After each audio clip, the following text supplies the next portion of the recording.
Makah Indian Reservation in Bay, which is here in Washington State. I lived there between kindergarten and the end of 6th grade. And my dad was a pastor there. And so the people that we're going to be interviewing, they all went to the same church that my dad pastored. And we wouldn't be able to get these kind of stories if it wasn't for the fact that these people are like family.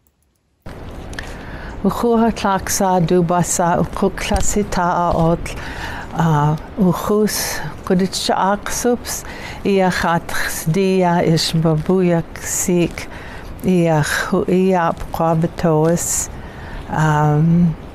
iach quiditch chak ik uchus kuyap ti.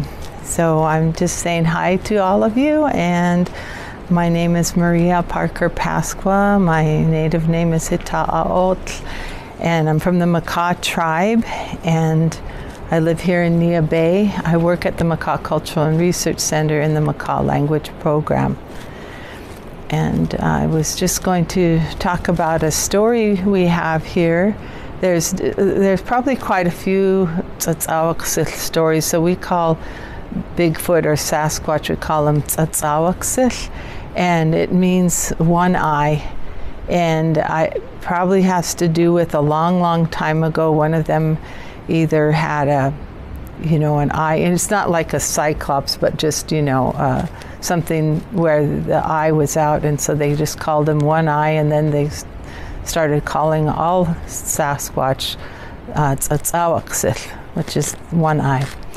And so I heard this from several different people, but I'll tell it to other Makahs, other elders that knew this story, and I'll just tell it the best way I remember it, is that it was a time when people were putting the fish up, saving it and drying it, and we used to hard dry, because this is pre-contact times and before refrigeration and all that kind of stuff.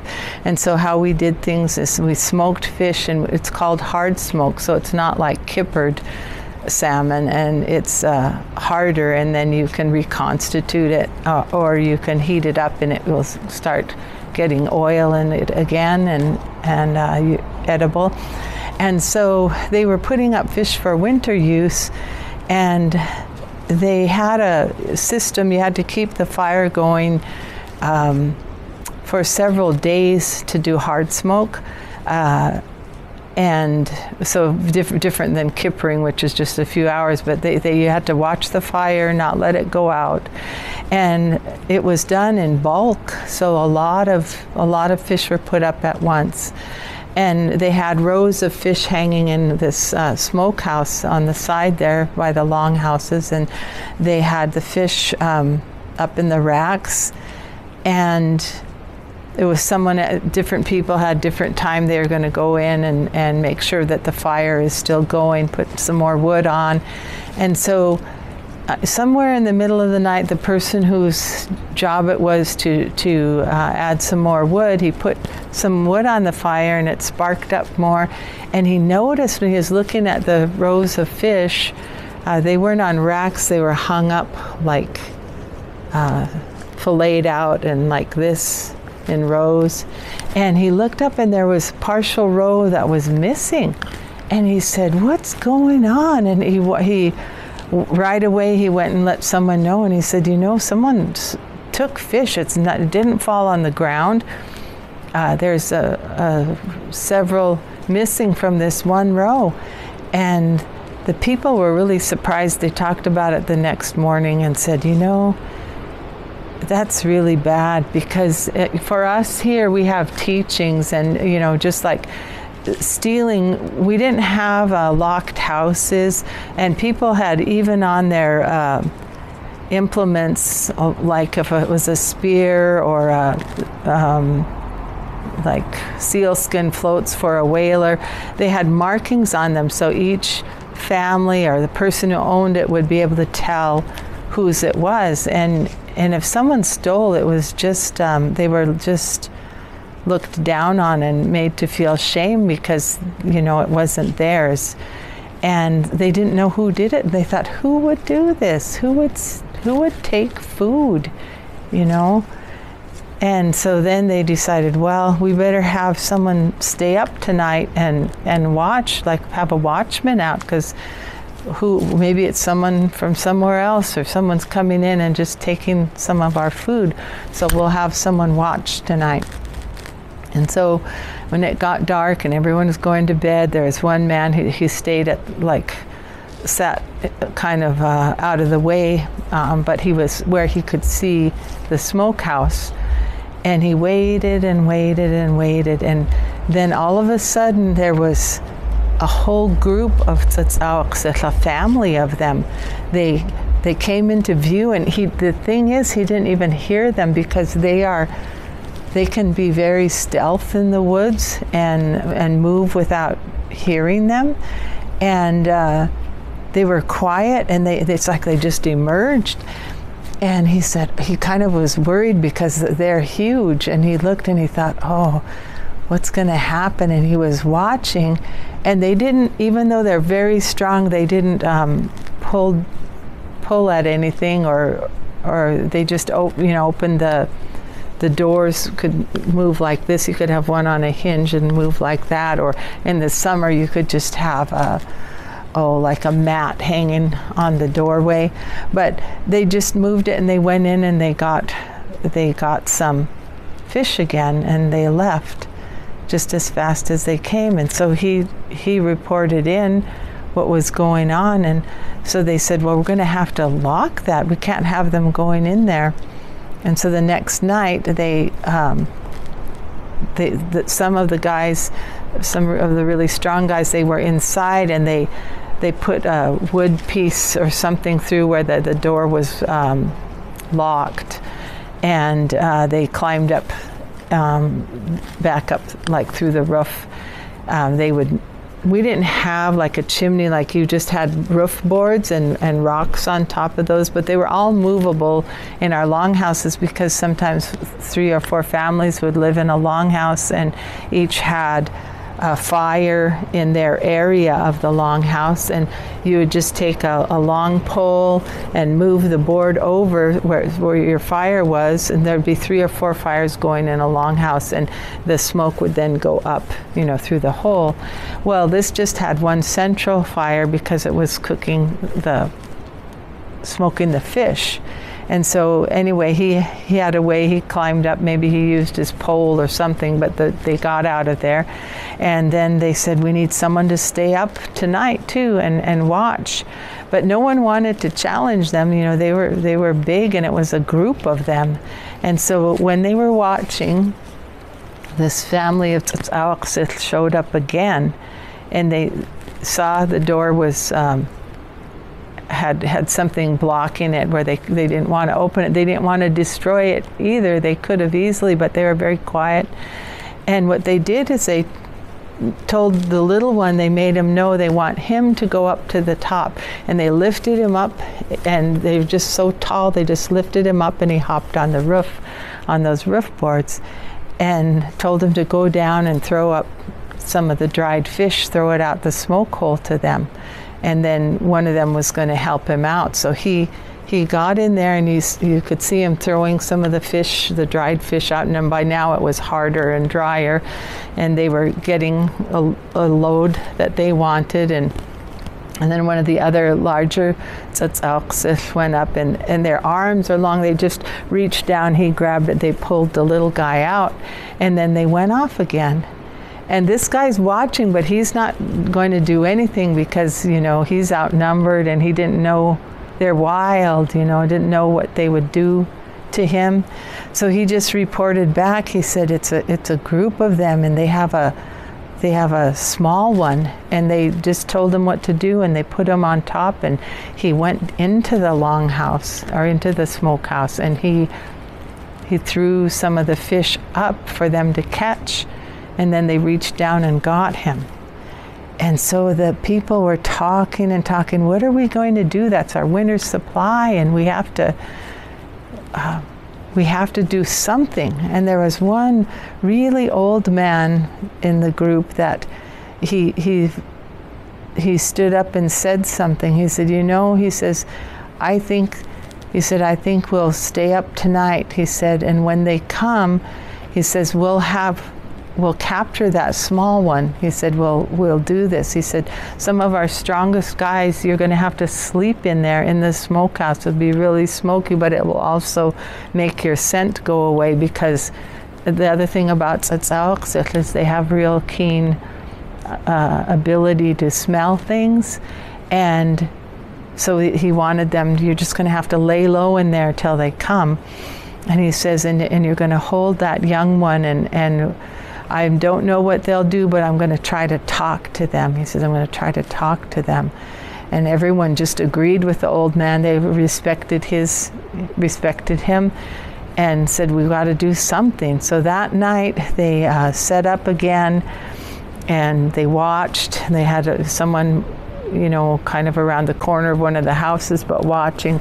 And the group came back again. They tried the door, and it's locked.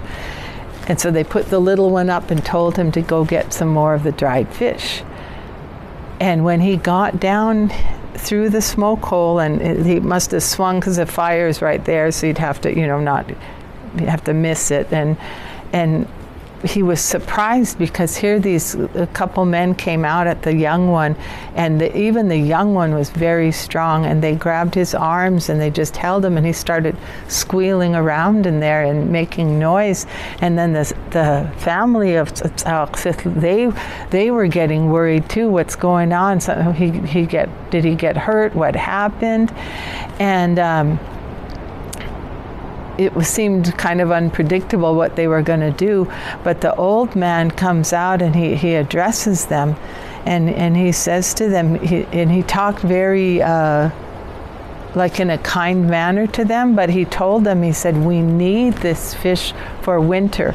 We have to have this fish. This is what's going to help us get through the winter. We see that you like our fish. We see that you want this. He said, we can give you some, or we can show you how to do this. And he tried to reason with them, and he said, your young one is all right, and signaled or told them to open up the door. And so they moved the block or the bar of wood that was going across or something, and they let the little one come out. And they let the little one come out, and they were holding him, and then they let him go to them. And again, the old man said, showing them, see, we're not trying to harm him. We just needed you to listen to us, that we cannot live without dried food in the winter. And so the Sasquatch seemed to understand the man and see that he respected them, and they got their young one, and then they just left. They disappeared just as quickly as they came. And they did start leaving a couple of fish out for them here and there, just like at the woods or right behind where the houses were, and then the woods behind them. They would leave them something to keep their promise to do that now and then. All right, my name is Dean Parker. I'm from Nia Bay, and a lot of people call me Papado. And I'm going to tell you about my encounter with the Sasquatches. My first one was driving back to Skokomish, and we was going through tulips there, and it was during the nighttime, and I come up on the road. And I told Lametta, I says, see that? Yes.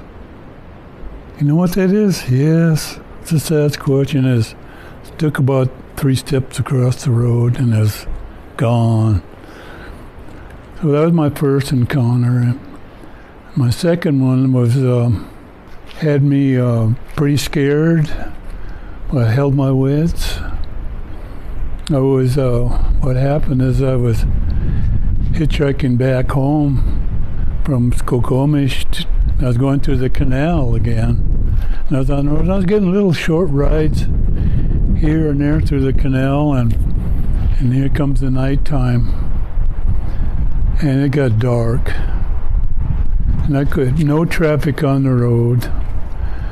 And I was just walking down the middle road trying to see the white line, make sure I was still on the road. And oh, this is no fun. Then I heard this whistling noise out there in the distance. This is not going to be good. And I kept on hearing whistle, getting a little bit closer, whistling at me, and I knew they were really getting. I was walking with the wind in my face, so I couldn't. When they came up, they started making it come up on me, and they started making this kissing noise at me. And they're just like they were just making that kissing noise. And I thought, oh, just hold together, keep yourself in thought, and I almost hit the panic button and just collapsed, but I just kept on walking, and pretty soon they were right up on me. Probably a little bit closer this way on both sides of me. But they never did nothing. They just walked with me, and it was probably about 3-4 minutes, and I could hear a car coming. Oh, this is going to be good to have that car coming in. I stood right in the middle of the road, didn't move, so he wouldn't go by me. I said, "You all right?" "Yeah, I'm all right." I didn't want to tell him what was happening, but I said, "I need a ride." He says, "I'll give you a ride." Oh, that was my experience with these two Sasquatches. But I was talking with some people a while back, and they said, it's possible that they could have came up and protecting you from something, just walking with you, not doing nothing. So I never thought about it that way. That's interesting. Could have been, I don't know, but that's my experience with Sasquatches.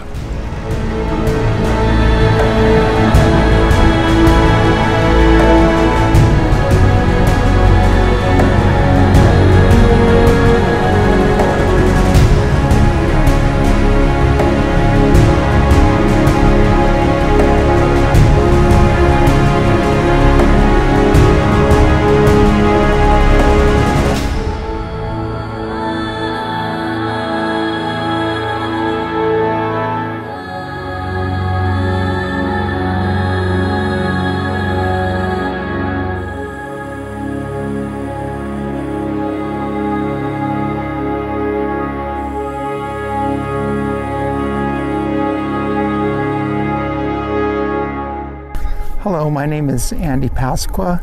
My given name is Hamtinuch. I'm a Coquitlam band member from Coquitlam, British Columbia. I wanted to share a Sasquatch story that has been in our family. My grandmother lived in a house down on a tributary right off the Fraser River, and their house was built right off the river bank, and they had a smokehouse around back. And my great-grandfather would had a set net that just was right off the bank, and we would catch fish, and he would fix it up and put it into the smokehouse. Well, this one year, as they were going along, they noticed that they were missing fish out of the smokehouse, and they couldn't figure out what was going on. The other band members also smoke fish, and why would they steal fish from my grandparents? Well, it turns out that Grandpa was out picking his net early in the morning, and he looked over onto the bank, and there was a family of Sasquatch up on the bank. And he talked to them in our language, and they just stopped and listened, and he asked them not to steal fish from our smokehouse anymore. And he grabbed a few salmon from the net and threw them up onto the bank. And they reached over, picked the salmon up, and turned around and walked back into the forest. Well, a few days later, Grandpa was getting ready to go and check his scent net, and right in front of the smokehouse, the Sasquatch had brought and laid a deer in front of the smokehouse, and it was kind of a way of being sorry for that they were stealing from us, but at the same time they were giving us something in trade. And my grandmother referred to the Sasquatch as a Kalkalith. And we've been looking at the different languages up and down the Fraser River, and no one knows that name. So we're not sure if that was just a name that my grandmother named the Sasquatch, but she would refer to the Kalkalith coming and visiting us. And after that, they never had the smokehouse broken into again.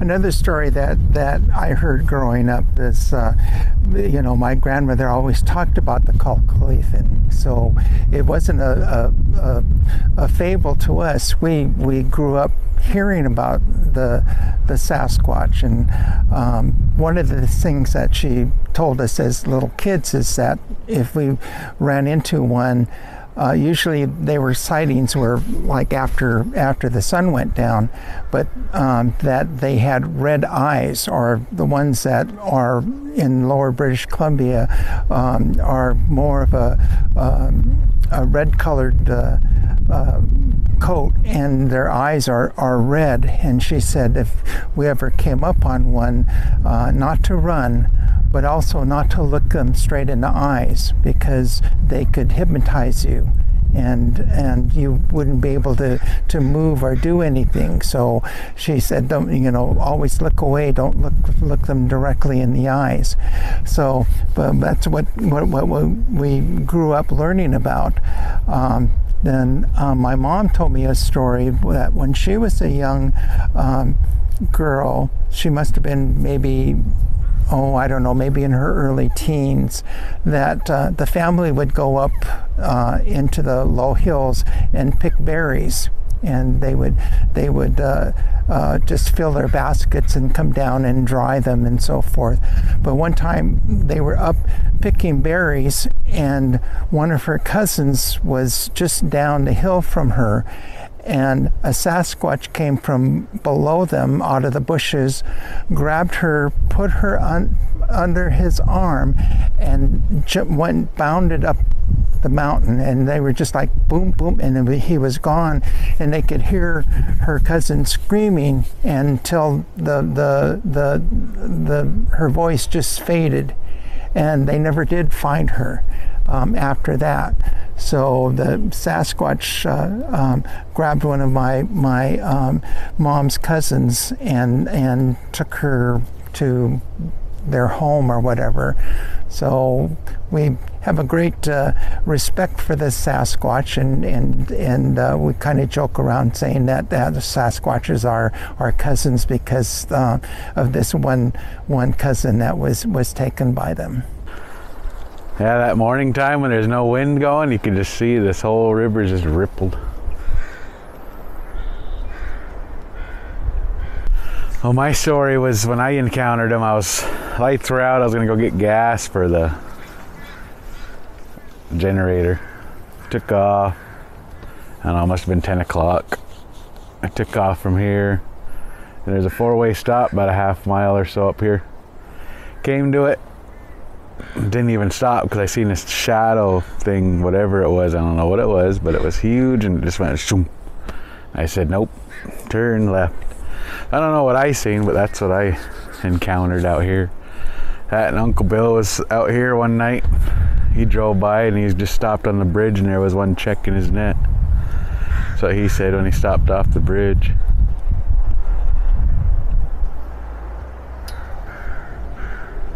There's a lot of stories you hear about though all the time. Out here anyway. Quite the zone. Got everything you like, fish, water, animals. You know, I have a story that happened like 25 years ago. And my son and my nephew, Pete Heiss, was living with us at the time. His parents lived in Tacoma, and they still live there, but he wanted to come out and try something new, a new school, and just to be able to live on the reservation. So he moved in with us, and we were all taking a ride out to go grouse hunting. And you know, we came in Joey's truck. He had like we called it the Big Smooth. That's what my kids named it. And it was, you know, it was a big Ford truck, and it was lifted, so it was pretty high. And anyway, the three of us took off, and Anthony grabbed his shotgun because we were going, you know, hunting for grouse, a bird. And so we drove out here. That was before this road was paved, and it was just all logging road, and bounced all the way out here. And we went up to this hillside over here, and I can look out my window every day and see that mountain where I went and where we saw 2 Sasquatches. And so anyway, we were driving up the hill, and we were all having a good time just talking, not really seeing any wildlife.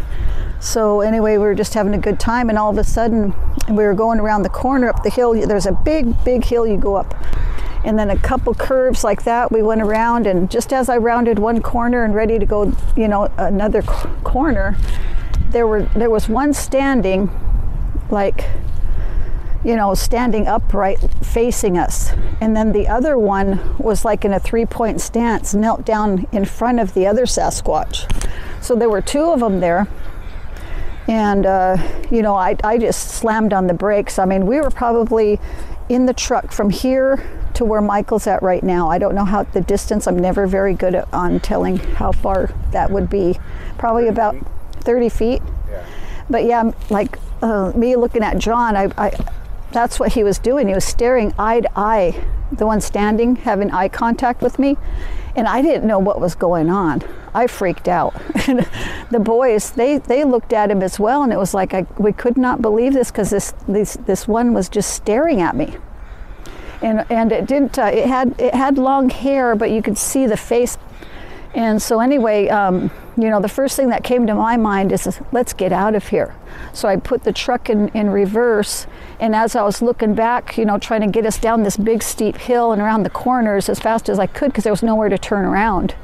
So finally, I got down there and got to the turnaround spot and took off to our Law and Order, you know, because I didn't know where to go. Joey was out fishing. He went to Alaska to fish his boat, and so I was being mom and dad at the time. You know, my son wanted to go hunting, so I had to bring him hunting. And that's the whole reason why I was out there. You know, I just had to do it as a mom. But, you know, I went to the Law and Order, and I couldn't think of anything else to do, so I went and told them they need to send a crew up to the Spur 4, because there's something going on. You know, and that's all I told them, and left. They probably looked at me like I was a crazy woman. You know, I don't know if they sent a crew up there or not, to tell you the truth. What shocked me is that the human form was, of the face, was something else. You could see their face. You know, it's kind of like they had like our skin in a way, but the hair was all there, you know, like they always talk about. It was really hairy, and it was like the size of a door. It's what I can say. It's like huge. It was, you know, if I was in that big truck I was describing and I was looking eye to eye with that thing had to have been pretty tall, you know. And I was frightened. That was the main thing. Is I was, first feeling that I felt was I was fearful, and I just wanted to get out of there. My kids were saying, Pete told me that when I put it in reverse, and I had to look back because I was trying to get us out of there. Pete said that one of them was running after us.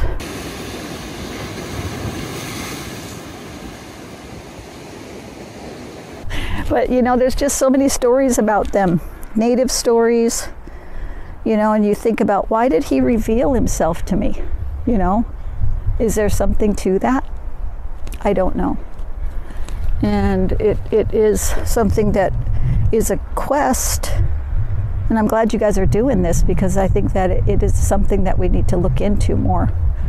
I was between 9 and 11 years old, and after church, some kids and I were playing outside in the back, and about 100 feet away from us, there was these cattail brush that were probably about this high, and there was something that came crashing through the cattails, and I just remember it was a dark colored creature. And I can't say that it was a Sasquatch that we saw, you know, based on my age. I leaned, looking back at the story, I leaned towards believing that it was, based on how myself and the other kids reacted. But because it's been so long and how young I was at the time, I can't say for sure, but I leaned towards thinking that it was possibly a Sasquatch.